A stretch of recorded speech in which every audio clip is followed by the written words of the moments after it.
Covid से पहले नवाज शरीफ साहब वहीं थे, तो मुलाकात हुई थी, इतना पता है आपको? मुलाकात हुई थी, वालिद साहब की हुई थी। उनका डायरेक्ट रब्ता रहा है नवाज शरीफ साहब से, वो उनके लॉयर रह चुके हैं जी, कोई नई बात नहीं है। इसमें भी उनके लॉयर रह चुके हैं। जब नवाज शरीफ साहब अरेस्ट हुए थे तो मैं उस वक्त असिस्टेंट एडवोकेट जनरल पंजाब था, और मेरे कोलीग्स आए तो उन्होंने कहा कि जी हमने जाना है मिलने, आप चले हमारे साथ। तो मैं गया और मैं जेल में उनसे मिला भी, सब लोग वहाँ थे, मुसद्दिक मलिक साहब भी बैठे थे, मरियम औरंगजेब साहिबा भी थी। तो जेल में जब मैंने उन्हें बताया कि जी मैं उनका बेटा हूँ, तो बड़ी खुशी से मिले क्योंकि उनके दोस्त थे।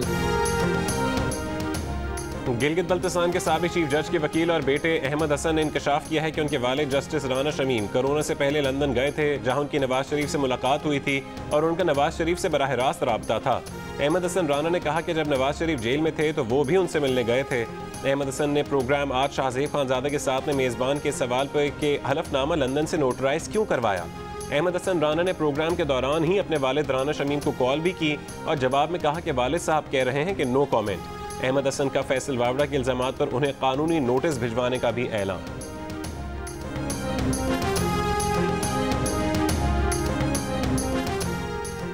साबिक चीफ जस्टिस पाकिस्तान साकिर निसार ने हाई कोर्ट जज को हुक्म दिया कि 2018 के इंतखाबात से पहले नवाज शरीफ और मरीम नवाज को जमानत पर रिहा नहीं होना चाहिए। गिलगित बल्तिस्तान के साबिक चीफ जज के इंकशाफात पर इस्लामाबाद हाई कोर्ट में समाअत। चीफ जस्टिस अतर मिनल्लाह ने कहा कि मुसलसल ये बात की जा रही है कि कहा गया उन्हें इलेक्शन से पहले ना छोड़ें, कम से कम आप हमारे रजिस्ट्रार से तो पूछ लेते।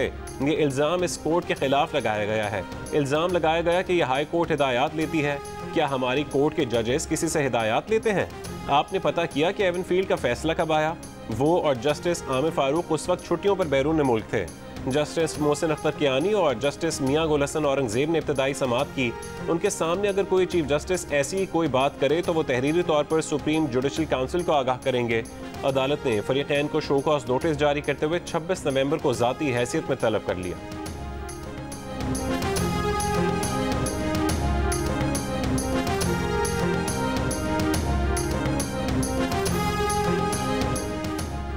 खदशा है कि बयान हलफी जाली है। आप कोई एक सबूत दिखाएं कि इस केस के जजेस किसी और से हिदायत लेते हैं, वो उसकी जिम्मेदारी कबूल करेंगे। अदालत के वक़ार पर कोई समझौता नहीं किया जाएगा।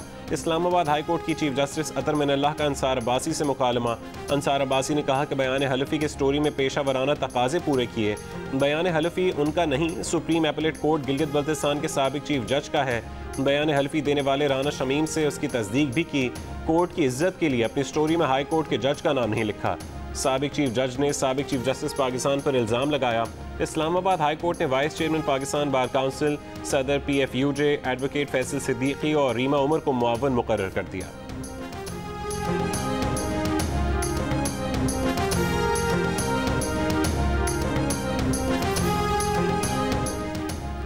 पार्लियामेंट का मुश्तरका इजलास आज होगा। हुकूमत इलेक्ट्रॉनिक वोटिंग मशीन के इस्तेमाल और समंदर पार पाकिस्तानियों को वोट का हक देने समेत इंतखाबी इस्लाहात के अलावा भी कई अहम कवानीन मंजूरी के लिए पेश करेगी।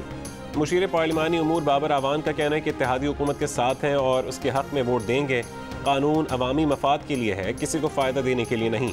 ऑपोजिशन के साथ बातचीत का दरवाज़ा आज भी खुला रखेंगे। ऑपोजिशन को अक्लमंदी का मुजाहरा करना चाहिए।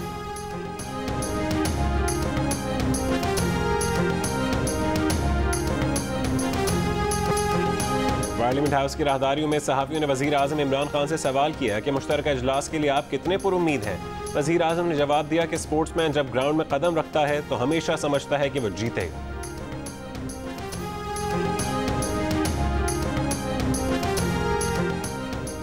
पूरी क़ुव्वत से हुकूमत की स्याह कानून साजी का रास्ता रोकेंगे। शहबाज शरीफ की ज़ेर सदारत ऑपोजिशन के मुशावरती इजलास में आज़म तमाम अराकीन को आज पार्लियामेंट में हाज़िरी यकीनी बनाने का हुक्म। फैसला किया गया कि मुत्तहिदा ऑपोजिशन के कायदीन अपनी अपनी जमातों के अरकान की हाजिरी यकीनी बनाएंगे। शहबाज शरीफ ने इजलास में खिताब करते हुए कहा कि हुकूमत गिरती हुई दीवार है, सहारे इसे बचा नहीं सकते। हुकूमत ने मुल्क को मुआशी ज़वाल और आवाम को महंगाई के बबाल में मुब्तला किया। ये जालिम हुकूमत से कवानीन से ज़िंदगी नहीं पा सकती।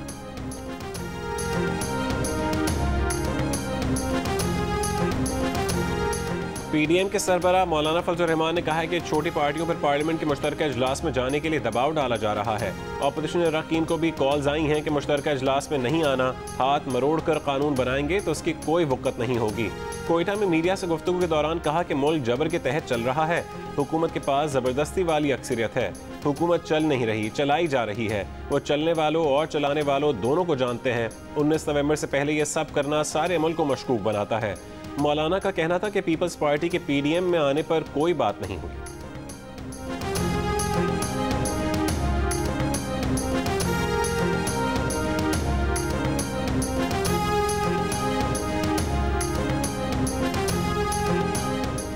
पीपल्स पार्टी के रहनुमा शहरी रहमान ने कहा है कि बुध को होने वाला मुश्तरका इजलास तारीख में पार्लियामेंट को तोड़ने के मुतरादिफ समझा जाएगा। इदारा जाती और धोखादही की बुनियाद पर कोई भी इलेक्शन तस्लीम नहीं किया जाएगा। एक बयान में शहरी रहमान का कहना था कि हुकूमत मांगे तांगे की अक्सरियत के जरिए बिल्स बुलडोज करने की कोशिश कर रही है। हुकूमत की ये मसनूई अक्सरियत ताश के घर की तरह गिरेगी।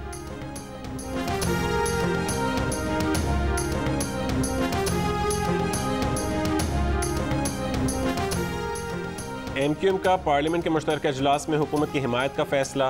वफाकी वजीर अमीनुल हक का कहना है कि MQM इलेक्ट्रॉनिक वोटिंग मशीन के बिल समेत कानून साजी पर हुकूमत की हिमायत करेगी। MQM के मुतालिबे पर हैदराबाद यूनिवर्सिटी और मरदमशुमारी बिल भी मुश्तरका इजलास में पेश किया जाएगा।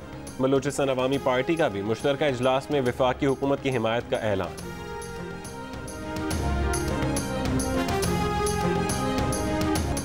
Army chief general Qamar Javed Bajwa का मुश्तरका सिक्योरिटी चैलेंजेस से निपटने के लिए कौमी रद्दमल अपनाने पर जोर। नेशनल सिक्योरिटी वर्कशॉप के शुरका से मुलाकात। कहा कि पाकिस्तान दहशतगर्दी के खिलाफ जंग से मजबूत कौम बनकर उभरा है।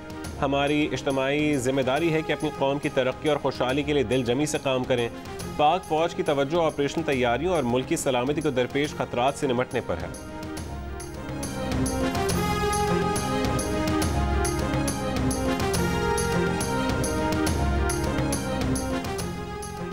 साबिक वज़ीर आज़म नवाज शरीफ और उनकी साहबजादी मरीम नवाज का चौधरी शुजात के बेटे चौधरी सालिक को फ़ोन। चौधरी शुजात की खैरियत दरियाफ्त की।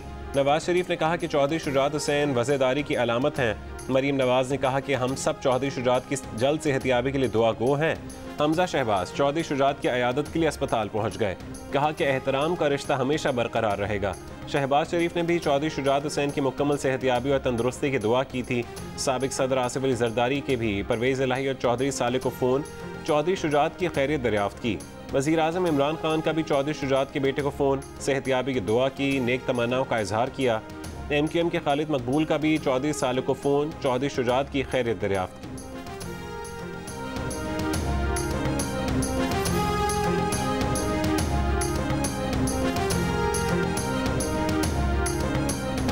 वफाकी वज़ीर इत्तलात फवाद चौधरी ने इलेक्शन कमीशन से माफ़ी मांग ली। लिखकर माफ़ी मांगने से इनकार। कहते हैं इनफरादी हैसियत में उन्होंने माफ़ी मांग ली है, लेकिन तहरीरी माफ़ी की बात है तो उन्होंने बतौर वज़ीर इत्तलात काबीना की बात की थी। ये तो फिर काबीना को कहें, वो तहरीरी माफ़ी कैसे मांग सकते हैं? वज़ीर के तौर पर जो भी बात करते हैं वह हुकूमत की पॉलिसी होती है। इलेक्शन कमीशन का फवाद चौधरी को तहरीरी तौर पर मौक़िफ़ जमा कराने का हुक्म। वफाकी वज़ीर आज़म सवाती इलेक्शन कमीशन में पेश नहीं हुए। हाज़िरी से इस्तिस्ना की दरख्वास्त। इलेक्शन कमीशन ने कहा कि अगली समाअत पर जवाब नहीं आया तो चार्ज फ्रेम करेंगे। मज़ीद समाअत 3 दिसंबर तक मुलतवी।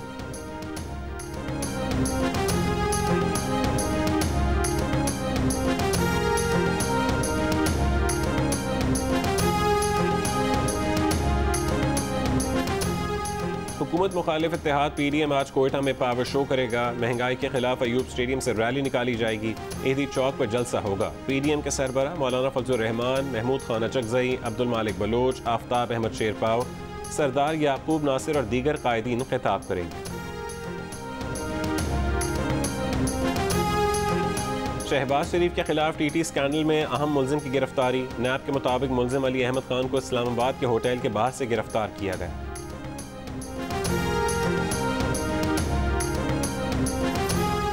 सदर कराची की कोऑपरेटिव मार्केट में आग लगने की वजूहात अब तक सामने ना सकीं। ताजरों का फायर ब्रिगेड ताख़ीर से पहुंचने का इल्ज़ाम। नुकसानात का अजाला करने का मुतालबा। अब्दुल्ला हारून रोड रुकावटें खड़ी करके ट्रैफिक के लिए बंद कर दी। चीफ फायर ऑफिसर के मुताबिक मार्केट में फायर सेफ्टी के कोई आलात ही मौजूद नहीं थे।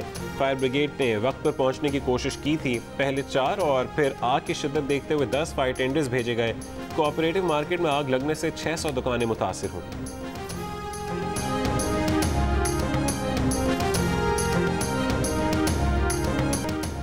इस्लामाबाद में FIA साइबर क्राइम की कार्रवाई, नॉर्मल लड़कियों की वीडियोस बनाकर उन्हें ब्लैकमेल करने वाला 4 रुकनी गिरोह गिरफ्तार, मुकदमा दर्ज। मुल्ज़िमान में पंजाब पुलिस थाना 34 का कांस्टेबल भी शामिल। सिंध में कोरोना के बायस आयद पाबंदियों में मजीद नरमी, बाजार रात 10 बजे तक खुले रहेंगे। आउटडोर तकरीबात में 1000 और इंडोर तकरीबात में 500 अफराद शिरकत कर सकेंगे। दरगाहें मुकम्मल तौर पर खुली रहेंगी।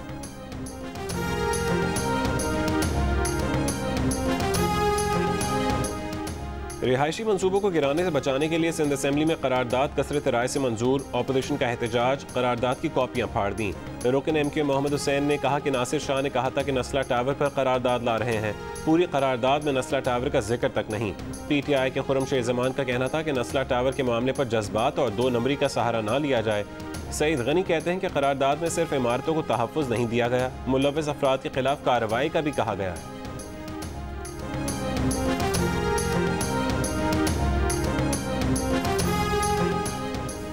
करतारपुर राहदारी आज से खोल दी जाएगी। 51 सिख यात्री भारत से दरबार बाबा गुरु नानक आएंगे। भारत ने यात्रियों की हतमी फहरिस्त करतारपुर इंतजामिया को भिजवा दी। यात्रियों के इस्तकबाल, इमिग्रेशन और दीगर इंतजामात मुकम्मल।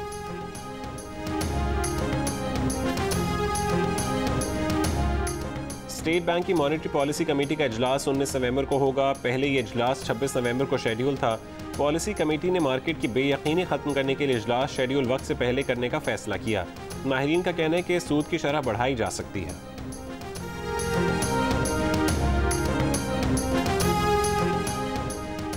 पाकिस्तान में क्रिकेट फैंस के लिए अच्छी खबर, पाकिस्तान को 2025 चैंपियंस ट्रॉफी की मेज़बानी मिल गई।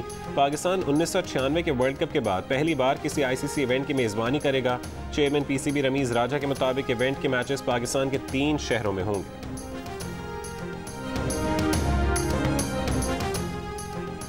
सफ़ेद कैनवस पर रंग बिखरे तो कौसे क़ज़ा की रंगीन बहार आ गई। सोने के वक्त से सजे ज़ावियों ने देखने वालों को हैरान कर दिया। कराची में फनपारों की 3 रोज़ा नुमाइश का आगाज़। नी हाओ माँ, शूफू चिया, भाई चाइनीज जुबान सीख रहा हूँ। मेरी फिल्म जो लग रही है द डोंकी किंग, चाइना के सिनेमा घरों में 19 नवंबर को। हाँ ना, पाक चीन दोस्ती जिंदाबाद। वू द मिंग जिंग शे, मंगू मंगू, जॉन मंगू, नी हो, आहा।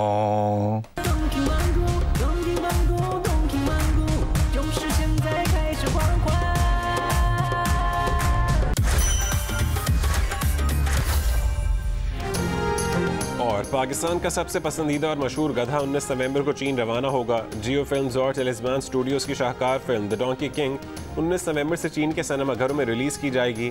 डोंकी किंग पाकिस्तान के अलावा 10 ममालिक में कामयाबी के झंडे गाड़ चुकी है।